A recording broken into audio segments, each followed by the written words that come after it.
If we don't have free speech, then we just don't have a free country. It's as simple as that. Wow, my president is back and he is dropping some Moabs on these libs. Let's check this out.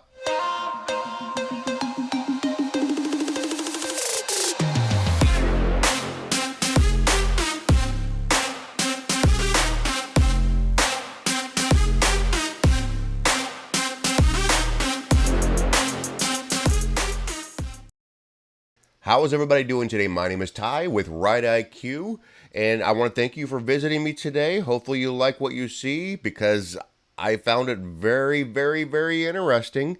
I want to also point out that I am still a lonely soul over there on Twitter with one follower. I appreciate that one follower. He's my only friend, but I could sure use some more over there. If you like what we have to say over here on YouTube and Rumble, and you want to see what else we have to say throughout the day, give us a follow over there on Twitter.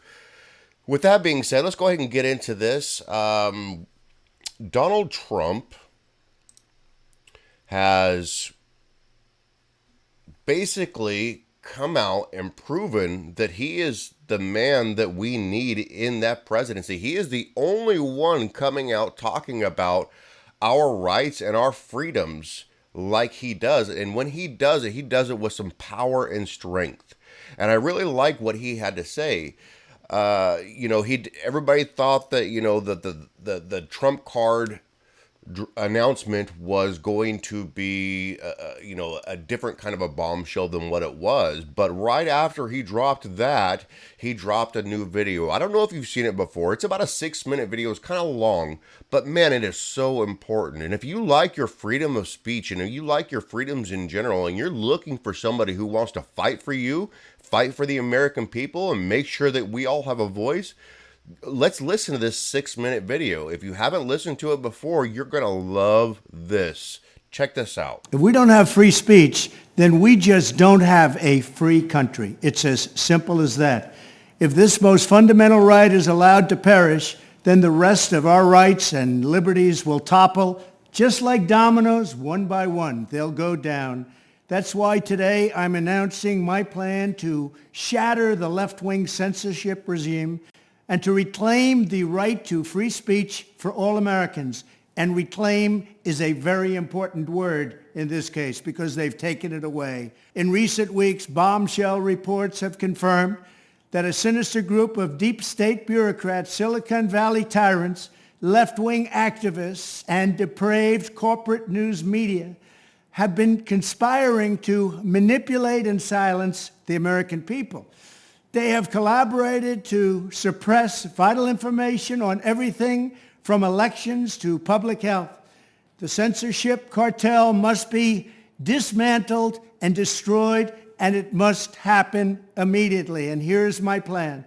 First, within hours of my inauguration, I will sign an executive order banning any federal department or agency from colluding with any organization, business, or person to censor, limit, categorize, or impede the lawful speech of American citizens.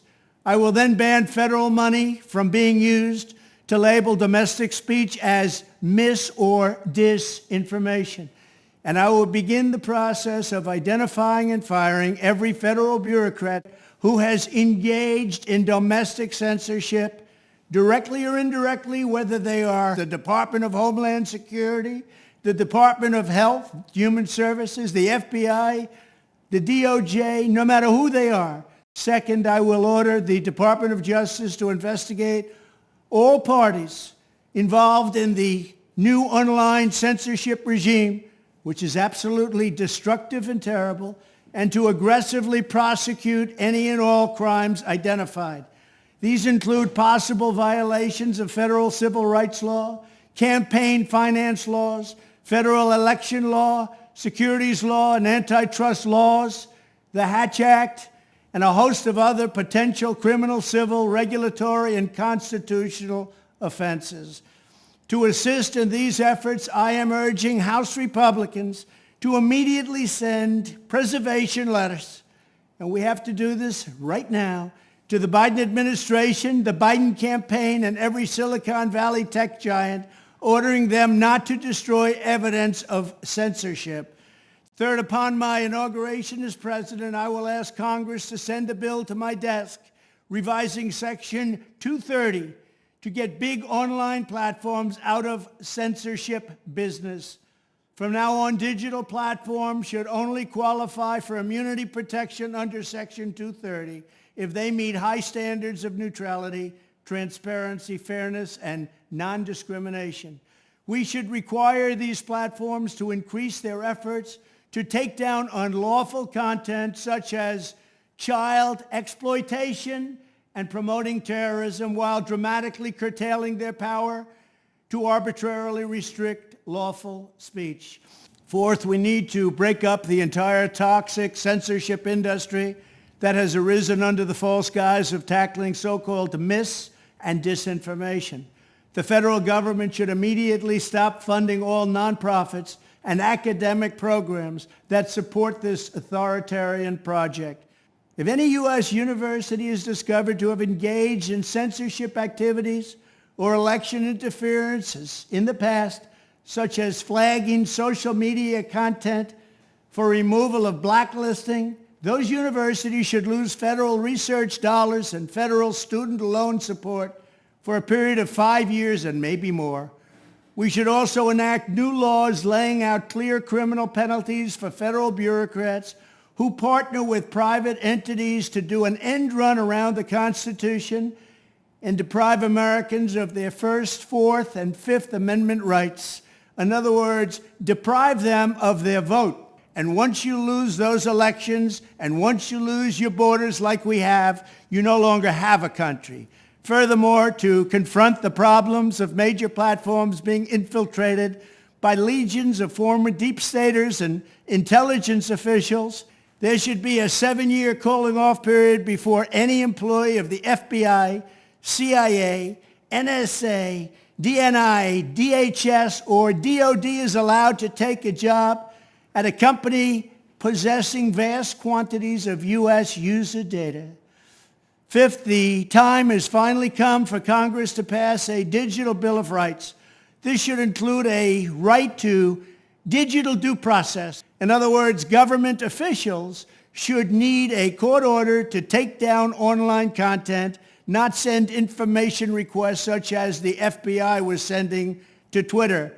Furthermore, when users of big online platforms have their content or accounts removed, throttled, shadow banned, or otherwise restricted, no matter what name they use, they should have the right to be informed that it's happening, the right to a specific explanation of the reason why, and the right to a timely appeal.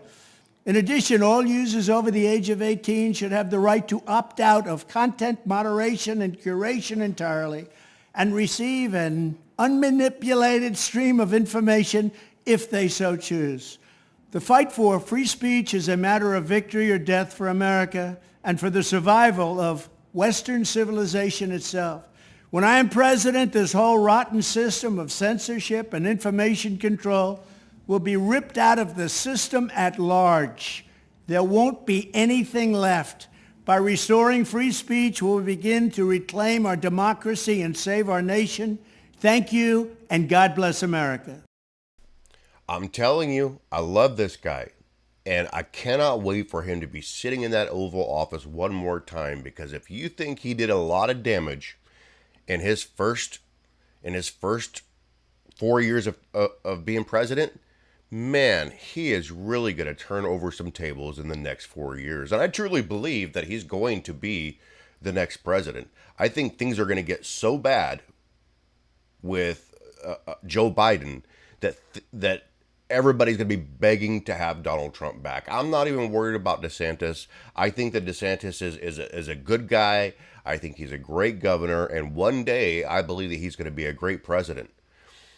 And he's going to be able to pick up what Donald Trump did, and he's going to run with it. And we're going to have another 8 years with DeSantis after Trump is done that is going to be glorious. And the Democrats aren't going to know what to do. But I tell you, like what he's talking about with freedom of speech, It's very important. It's very important in not just like YouTube land or anything like that. It's very important in our daily lives. You have people getting fired for things that they're saying on social media.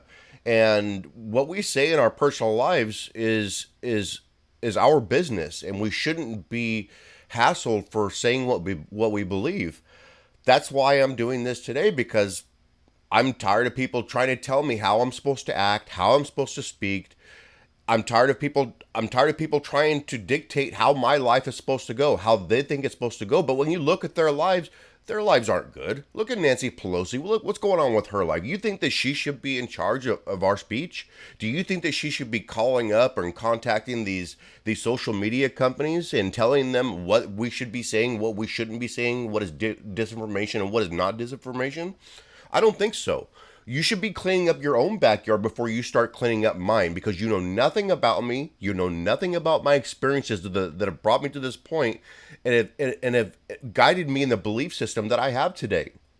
And I don't think my belief system is that far off from the general public. I think a lot of people believe how I believe. I think a lot of Democrats don't even believe what they're saying. I think it's with the Democrats, with the liberals, I think it's more about, hey, let's get on the right team. Hey, look, if you're popular, you're going to believe in this. If you're not popular, you're going to believe in that. But these are the same people that needed cry closets. These are the same people that needed a safe space in college.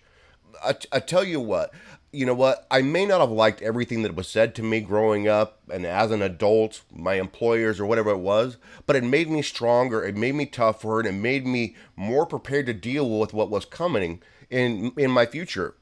And I think that it's important that we not only have the ability to say what we want to say, but we have the ability to hear what is needed to be heard. And then after you hear it, you can determine whether you like what was said, whether you agree with what was said or not. I think I've mentioned before, but back in the day, I used to be able to have conversations about politics with my friends and relatives, and we could agree to disagree at the end and not have it turn to a fight, not lose a friend or a family member. Things have gotten way out of control, and it's not just the Democrats' fault. The Republicans have allowed this to happen. And for somebody like Donald Trump to stand up and say enough is enough, not only are we going to allow the American people to say what needs to be said, but we're going to punish the people who try to restrict that. And it's about time somebody has finally stood up for our rights. How many presidents have we had in the past? And how many of our rights have been taken away through the generations of these politicians that have gradually started pulling our rights away one little bit at a time? From the Second Amendment, Third Amendment, Fourth Amendment, Fifth Amendment. The biggest one is the First Amendment, because the First Amendment gives us the right to say what we want to say. The First Amendment gives me the ability to spread information that I may know that somebody else may not know. And if I am not able to spread that information is going to be tied down and nobody's going to hear it, which means that the people who are lying to us can continue lying to us without having any consequences. It's about time. But I tell you, if you control the speech, you control the people, and I'm done being controlled. And I love Trump for doing this. I hope he can get this done. I know he's going to be president. I am worried about the people that he puts around him, and I don't think he's going to make the same mistakes as he did the first time. But I can tell you that if he can get this done, it's going to fix our society in a good way. And it's going to be better for the American people. Anyways, what do you guys think? What's your guys' opinion on this? Do you feel that I'm right? Am I wrong? Let me know in the comments section. If you like what we talked about today, go ahead and like and subscribe. Until then, I will see you on the next video. Thank you. Thank you for watching this video. Ride IQ is a new channel, so please like, subscribe, and share this video with all of your friends, because we have to support each other if we're going to win this battle. And if you agree or disagree, please leave your comments below so that we can have that discussion together. And I'll see you on the next video.